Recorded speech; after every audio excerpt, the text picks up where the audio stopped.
Hello guys, good evening. My name is Datta, and in today's video topic we'll discuss about the uh, architecture layers in the Java, means in the Spring.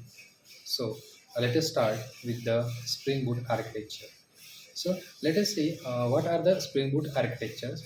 So in Spring Boot architectures, it has it has four types. So which is present as a presentation layer, then business layer, then persistent layer, and then the database layer. So these are the same. These are the four main pillars of the architecture layers. So we will discuss or we will see one by one of them.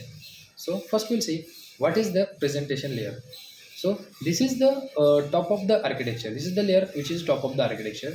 This tires is responsible for the performing, like we can say, performing the automation, like then converting the JSON data into the object, means which is converting the JSON format, and then it is handling the HTTPS. Then it is transforming the authentication for the business layers, and then we can say like that the presentation layer is the equivalent to the controller.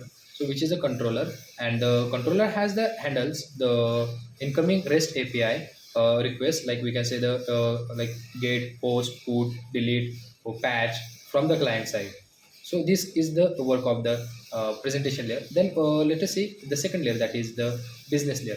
So business layer is responsible for the following types. We can say that the business layer which is responsible for the performing the validation, performing the automation, and holding the business and the logic rule. So this is the layer equivalent to the service class, and it is where we can handle the business logic with the help of this layer.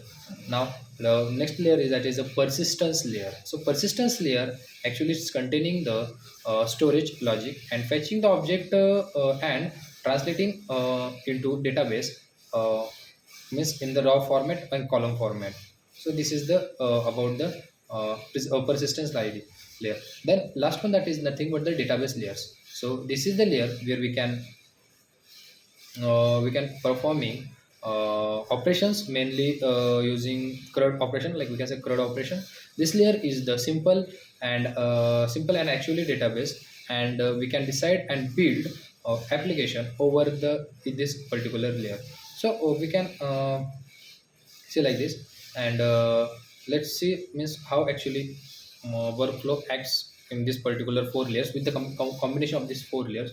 So the client make an HTTPS request, the controller class receive the HTTPS request.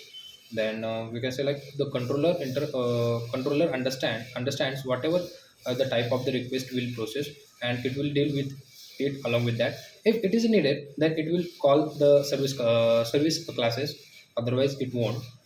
So it is about the, you can say, uh, architecture layers in the Spring Boot. Thank you.